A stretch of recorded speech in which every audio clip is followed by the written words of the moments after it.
Ian Gillan, what is the origin of the song Smoke on the Water? Well, Smoke on the Water's got quite a history to it. It was, strangely enough, it emerged as probably the best known song from the Machine Head album that we recorded in Montreux in November 1971. And it was a whole string of events. In fact, the entire recording of Machine Head is encapsulated en précis in the lyric of Smoke on the Water, which started off as a sound check. We were originally supposed to be recording at the casino, and we arrived beforehand. The Rolling Stones mobile truck came and it was parked next to the casino, and the next day was the last day of the season, and we were going to take over because, as everyone knows, Montreux is a summer resort, and so we were going to record in the casino, in the theatre. And Frank Zappa and the Mothers of Invention were performing the last show of the season, and we went along to watch. And halfway through the show, brilliant show, some guy came in over my right shoulder. I saw something. I wasn't aware what it was. I didn't actually see it go, but suddenly there's two flares from a flare gun, a Very pistol, a signal gun, and they hit the ceiling, the trunking, the electricity trunking on the far side. And very quickly, it was a wooden building, and very quickly the flames, it started going, and I don't think anyone realized how serious it was to start with. And then all of a sudden, a lot of smoke and crackles and electrical action, and so Claude Nobbs came in, and Frank Zappa stopped the show and said everyone should leave and don't panic and whatever. So, and then Claude went down into the kitchens underneath because there were some people down there, and a lot of smoke, and he got everyone out. And we went, everyone got out, and we went scattered along the lakeshore, and we just watched this amazing sight of this, what was once just a beautiful old building. Suddenly these huge flames, and the downdraft from the mountains was blowing the smoke across the lake. And Roger Glover wrote on a napkin, "Smoke on the Water," from the fire onto the Lake Geneva. And so they managed to get the Rolling Stones mobile truck away from the theatre, away from the flames. And we started off then, emergency. Claude was brilliant. Not only did he save lives that night, but he also made it possible for us to complete the record. And so we started off, I think, in the ballroom at the Palace Hotel, but we were making too much noise, and the police came, and the hotel the neighbors were unhappy. So, but we did one thing, and that was to put down this sound check, which was down, bam, bam, bam, bam, bam, and it was just to test the sound. It was just a jam, an idea that Richie had, and so we forgot about it, and we ended up at the Grand Hotel, and we recorded these songs. And towards the end of our time there, the engineer, Martin Birch, said, you've only got one more day and we're still short of material for the record. We need at least one more song. One day, got to write another song in one day. And he said, look, that thing that you did, that sound check, the Dan Dan song or whatever it was called, why don't you write something over that? So Roger and I wrote what was basically a biographical story of what had happened over the previous couple of weeks. And so we all came out to Montreux on the Lake Geneva shoreline to make records with a mobile. We didn't have much time. Frank Zappa and the Mothers, etc., etc., etc. So the whole story was told in the lyric. And it was just an add-on track. It was a bonus. And it wasn't until sometime later that some guy in Warner Brothers in Los Angeles said, because we were performing it on stage, and the kids loved it, but it never got played on the radio because the song was 7 minutes long. So this guy at Warner Brothers said, well, why don't we do an edit and make a short version? And so then it started getting played, and I think that's what helped the record become so successful. The album Machine Head. So we owe everything to Montreux and for the success of that album, and specifically Funky Claude, who's mentioned in the lyric, pulling kids out the ground, not literally, of course, but metaphorically, figuratively. And so it's something we shall never, as it says, Swiss time is running out, but we shall never forget Smoke on the Water, ever. When it really happened at that time, did you think, when you saw the smoke and the water, that this could be a song? Do you sometimes think of this when events happen in front of you? No, you never imagine the commerciality of a song. We never think of commerciality or the impact. In fact, we were just grateful to have some inspiration and some idea of what to write, because we only had 24 hours left to complete this song. It doesn't normally take a long time to write a song. If it's no good after 20 minutes or half an hour, then we normally tear it up anyway, because otherwise it's contrived. But no, we had no idea that Smoke on the Water was going to have the impact it did. Do we know who was the person who did this and why he did? Was it really trying to put this on fire, or was it just a moment of joy? What is your feeling?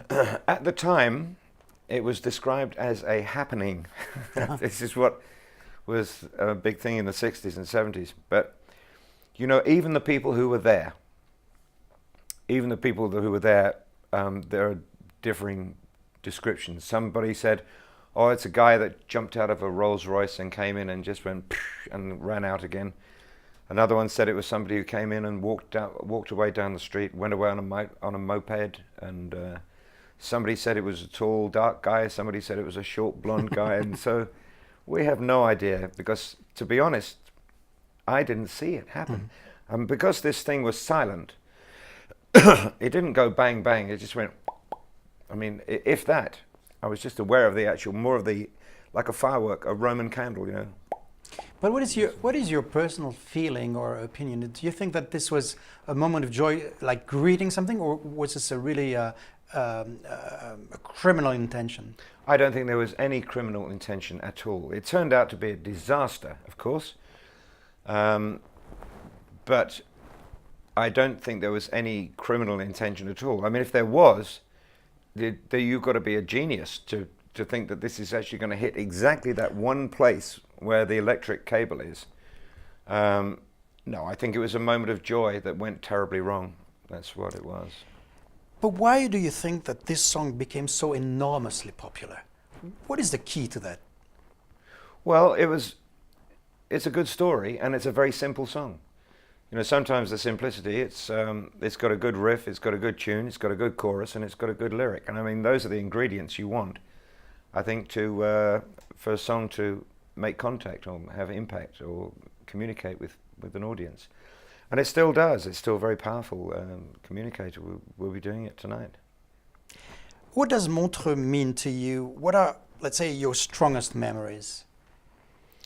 Well, I mean, obviously, the making of Machine Head is the strongest memory. But coming back many times to perform at the Montreux Jazz Festival has been a joy, and to meet up with old friends. And whenever we come to town, it's not just like another concert. It's a special event, because I always like to walk around the town and see the different acts that are on. And we don't always have enough time, but it's, if possible, we have a little party. Mm-hmm. But you choose various places in Switzerland. This time, for instance, in 2010, Caribana Festival. Why this choice? We don't choose anything, to be honest. Really? No, we get invited, and that's it. I mean, I don't think the band even knows where we're going. We started in Australia on this tour. We came up through the tropics, the equatorial zone in the Eastern Hemisphere, into China, then up to Vladivostok, across through Karbos, Russia, Armenia, down to South Africa, back up into Europe again. Here we are tonight, tomorrow we go back to Russia, then we have 2 weeks off, then we start all over again. I have no idea where we're going or until I get my little tour book on the next session. I know we're starting in Belfast, but On stage, do you feel the difference of, let's say, of an atmosphere depending on the countries? Can you feel that, or is it really a similar public whether you are in I Russia mean, or Switzerland? even in the same country, the atmosphere changes every time you play a show. I mean, it depends on the venue. You may be playing in the summer an outdoor venue, in the winter an indoor venue. It depends on what time of night you're playing, how long. If people have been listening to artists all day long, they may be tired. If it's a big excitement, it depends on the sound, the ambience, all of those things. I think you can safely say that, you know, if you get more of a South American or Latin audience, they tend to be a little more crazy than perhaps the Northern European audiences. It depends. But, you know, mostly these days we're playing to a very young audience. The average age of our audience is 18 years old now. And the great thing about that is that they have tremendous amount of energy. And so they give a lot more than perhaps an older audience would give, who perhaps are a little more cerebral. What is your personal explanation when you say young people still come to see your concerts? It's an amazing statement. I mean, it's true, it's obvious. How do you explain that? I don't know. I asked my daughter, we were playing at Wembley about, I don't know, 8 years ago. And in the dressing room afterwards, I said to Grace, who let all the kids in? What's going on here? And she said, Dad, you just don't get it, do you? Deep Purple is really cool. And I thought, that's all right. But I think it's more to do with the fact that, you know, a lot of fashions have come and gone with music, and Deep Purple plays real music. It's quite, well, there's quite a broad base to it. So there's a lot of funk, there's a lot of jazz, there's a lot of rock and roll, there's a lot of orchestral, there's a lot of soul and blues. And so all of those things have been melded into the history of Purple over the years, and we've got very solid roots.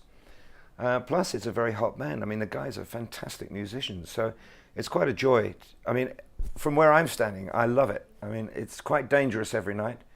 It's a big challenge. There's a lot of improvisation, and so it gets scary up there. And I think the thrill and the interaction of being there, I would have loved to, when I was a kid, have come along and seen Deep Purple, for sure. When you say dangerous, do you love this? Do you love this danger? Yeah, I get squiggles in my tummy every lunchtime on a show day, for sure. Which is healthy. I think so. In 1969, why did you choose to join Deep Purple? Well, it was fortuitous. It was serendipitous. It was incredible. It's just one of those things. I'd been with Roger Glover in a band called Episode 6 for nearly 5 years. We'd made 14 singles, I think, and we've been touring quite a bit. You know, I remember very fond memories of touring with Dusty Springfield and going to Beirut and going to the rock clubs in Germany, and where you had to do 5 shows a night and 8 shows on Saturday, 8 shows on Sunday, and we were ready, and the band that we were with was changing, and it was, I think, not going anywhere. We'd missed our moment, and Deep Purple was ready to look for a new singer. They were basically looking for a new singer, and then they saw me and Roger, and they thought, well, they get a new bass player as well. So we joined not just as a singer and a bass player, but also as a songwriting team, and so it worked very well. If you imagine, well, you know, if you go to a party on your own, it takes a little while to get used to strangers and to feel comfortable. But if you go with a friend, then you can feel at home instantly. And I think that's what happened with Roger and I. When we joined Purple, we were able to fit in and be quite natural. I think it was an amazing moment. And so the chemistry worked very well, because you had a little 2 blocks there. One was established with Purple, and another one was already established as a team. So, but what was the band before you came, and how, sound-wise, was it very different from? Well, they were a little more restrained. I think they were evolving. I mean, bands do evolve, and I think I was a great fan. I had the first 3 Deep Purple records. But they were not very well known. Not in- obviously, they were huge in America. The first time we really heard about you, about the group, was really when you were there. I mean, this is really the moment, at least in this part of the world, this is when we first heard. Exactly, exactly. That's the truth. But it depends where you were, because in America they were huge, absolutely massive. And they'd already had 3 hit albums. They'd had #1 records with Hush, Kentucky Woman, River Deep Mountain High, top 10 singles. They were played on the radio all over the place, and they were massive in the States. But you're right, in Europe they weren't so well known. So, how about England? Of course, England was England, your home place. In fact, when we went out with Deep Purple, we were going out for less money than we were with Episode 6.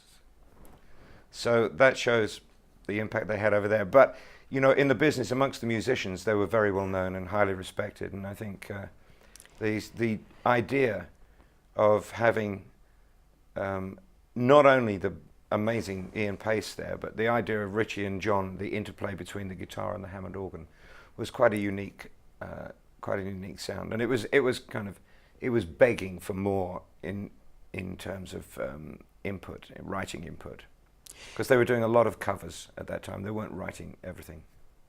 Deep Purple is considered as one of the most influential rock groups of all time. But who originally influenced the band and influenced you in your music? Well, we all brought our own. It's, you know, if you go to the pub and you're having a conversation with friends, you might be talking about football or sport one week, and you might be talking about politics and cultural things the next week. You might be talking about a movie or whatever it might be. You might be talking about education or anything at all. It depends who's sitting at the table. And that's very much the same with music. And I think when you look at what happened, Roger Glover was very interested in folk music and skiffle and the background of blues and that sort of, particularly folk though. I was into rock and roll and blues, but my grandfather was a singer. He sang opera. He was a bass baritone. My uncle was a jazz pianist, boogie woogie. I was a boy soprano in the church choir, and so when I left school, or in the last days at school, I was really getting into my Chuck Berry and Elvis Presley and Little Richard and those sort of things. So I brought all that along. Richie Blackmore was the #1 session player, so he had technique and articulation, and he had absorbed a lot of styles of guitar playing and developed his own identity. Ian Pace was influenced by Buddy Rich and people like that, so he brought the swing, big band swing. And John Lord, of course, the dual influences of Jimmy Smith, Hammond organ, jazz, and the from his time at the Royal College of Music. I mean, his orchestral compositions were very important. So the spectrum, the panoply of influences was huge, absolutely huge. And then, of course, you'll get together and you speak with one voice, and so it becomes Deep Purple. But that Deep Purple can play soul, jazz, blues, orchestral, folk, rock and roll, and it's because it's the same singer, the same rhythm section, the same soloists. It sounds it's the same voice. It's the same band voice that's speaking. So when we did Deep Purple in rock, I think we weren't finished with development. So that's when we did Fireball, which was the second album, which the industry hates your second album because they want it to be the same as the first. But we had more to come out. And I think if we had not made Fireball immediately after Deep Purple in rock, we would not have been able to make Machine Head, which was the album we did in Montreux. And that was the culmination of all the influences coming together and suddenly speaking with the voice of Deep Purple. Talking about Deep Purple in rock, the originality of your voice and the way you play with your voice and with this extreme facility of range that you go through, what was your, let's say, what was your source of influence? Did you have singers that you particularly admired, or did you create this on your own? How did it happen? Well, I think you find your own voice. Of course, like everyone else, I copied and I copied and I copied. Everyone from Ella Fitzgerald to the young Elvis Presley, Little Richard, Chuck Berry, Cliff Bennett, Dusty Springfield. The list is endless of the number of people that influenced me. Then, of course, my professional side, I was with Episode 6. So we had a girl singer that would come out the front sometimes. It was a big harmony band, so we used to do a lot of West Coast harmony stuff. And so I used to go and play keyboards when the girl was singing, and with 6 voices, of course, and suddenly she's singing lead, so her voice has moved into the middle. Somebody's got to replace the top part. So I started doing all this very high part as a harmony, and suddenly realized that it could be brought into, that was part of my range, and so I could then bring it into the lead vocal. And I really wasn't happy with my normal voice until I got to about 50 years old. I mean, really? Yes, absolutely. I thought the mid-range, I always wanted to sound like Cliff It's really, Bennett. it's so amazing you say that, because so many people have admired, and you know that, of course, have Well, admired your voice so much for years and years and years. Thank you very much. It's only a tonal thing. That my tone, to me, was there was this part of the high mid-range that I couldn't control properly. I couldn't get enough bite into it. It was a bit loose and floppy, and I've got it absolutely nailed now. So it's that's my personal thing, you know. Rock music was an expression of rebellion in its beginning at a large extent. I don't know if you agree with that, but was it the case for you in these years, like in the 70s, in a moment, for instance, where here in Switzerland, radio, television would never play rock. Yes. When we wanted to listen to your records, and I remember I Yeah. was 17 Yeah. when I bought Deep Purple in rock. I remember at that time I had this album in front of me, and our media would never ever play it. So we took it as an expression of rebellion. Did you feel this yourself? I think our generation was rebelling against some of the Victorian constrictions, not necessarily morally, but the old-fashioned uniform way of behaviour. I think there was time for a cultural revolution. It was that kind of thing, and of course the previous generation didn't like it, and consequently I think the media inflamed a lot of this. You know, it wasn't quite as everyone remembers it. I mean, the audiences were a lot quieter than they are now, and there was not the craziness that there is now, but there was a lot less of it, and so it was more the highest common factor rather than the lowest common denominator. And I think it had its moments, and it was expressed because the instruments were loud. My uncle was a great musician, and when he first heard Deep Purple in rock, he was so excited. He came in because he'd heard these nice Episode 6 records, which were all harmony and studio produced with overcompressed rhythm guitars and things like that, which he thought was delightful. And then he heard Deep Purple in rock, and I put it on, cranked it up full volume, and he ran from the room screaming. He said, "Oh, it's horrible, it's horrible, it's horrible," because he thought it was atonal, and it was it didn't have much to do with music. He thought it was more destructive than anything else. And I suppose to an extent it was destructive. But in order to what's that old saying? To make an omelette, you've got to break some eggs. So I think that's the way it was. And don't forget that the technology was also changing. And I don't know, chicken and egg, which inspired let's get away from the analogies, but Jim Marshall came along at the same time. So you've got amplifiers, you've got Fender guitars, and you've got Gibsons, and you've got huge, great Hammonds that are suddenly now not just going through Leslie cabinets, which were made for ballrooms and jazz and that sort of thing. They're suddenly going through Marshall stacks, and they're roaring and loud, and you're suddenly getting, the drummer needs to be amplified because he can't be heard, and so everything needs to be louder than everything else, and suddenly you've got this wave of power coming at you.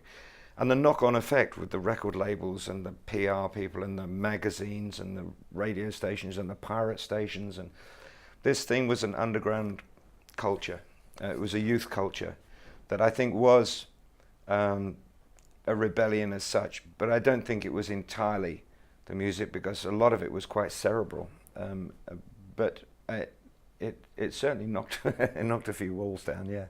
Do you feel that the spirit of rock and roll still exists today? That type of spirit, or is it something that really is past? Well, I think it was. I'm sorry, but I think it was kind of nonchalant. We were just having fun, and I think it became contrived over the years. I think it became worked out and organised, and therefore not quite so meaningful. I'm not sure if it exists now. No, I think it exists in the memories of, no, not really. I don't think it does. I don't think there's much to rebel against now. I think probably people are trying to move back. The pendulum has swung probably back towards the middle now. Ian Gillan, what is your motivation today for continuing with Deep Purple after all these years? Well, I don't know how long it's going to last, but it keeps me fit. It keeps me out of trouble. But that's being flippant, and that's been my biggest problem. I think what keeps me going is the fact that I'm working with probably the best bunch of musicians I've ever worked with, and I've worked with some fantastic players. But when I say, I'm not talking about the individuals as such, I'm talking about the cohesion that makes Purple what it is. It's a combination of the material that's accumulated over the years, the understanding of the audience, the youth of the audience, and the fact that we face a challenge every single day. So I don't know how much longer it's going to last, but while I still got my voice, I treasure every moment of it. What are today your subject, your personal subjects of rebellion? What revolts you today most in modern time? Sorry? What revolts you most in the modern time?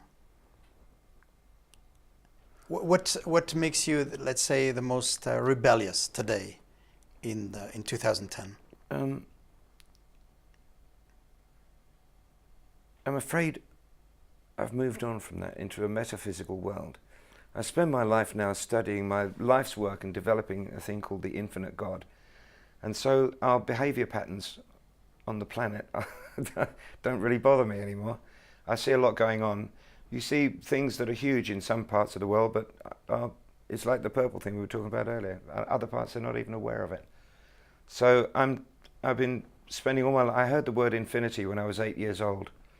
And I've been spending my entire life trying to put that into perspective. And I left the church when I was 12, 13 years old because they wanted to divorce my intellect from my spirit. And I believe they're irrevocably entwined. And so I left the church, but I believe in God, and I believe in the infinite God. And I'm trying to really find a way of expressing that in maybe just a couple of pages. So that's my search. And so what revolts me now is not much. I think I've seen the most disgusting things. We do not understand, I don't think, what kind of trouble we're in. I think we are blithely going ahead without any idea of how this rate of expansion is unsustainable. And I don't see it. In a few years' time, we're going to be 9 billion people on the planet. And we're only one species. We've got no diversity at all. And when you get a disease, it spreads from throughout the entire species. And so I think we've got to be careful about our physical existence, because I don't think there's long to go on that. However, I've got hope, because if we can recapture the things that we lost when the witch doctors came along, which is our developed sense of empathy, which, who knows, maybe telepathy, then maybe we can come out of this cocoon and stop being caterpillars and be a butterfly and fly away. Who knows? Thank you very much, Ian Gillan. Pleasure.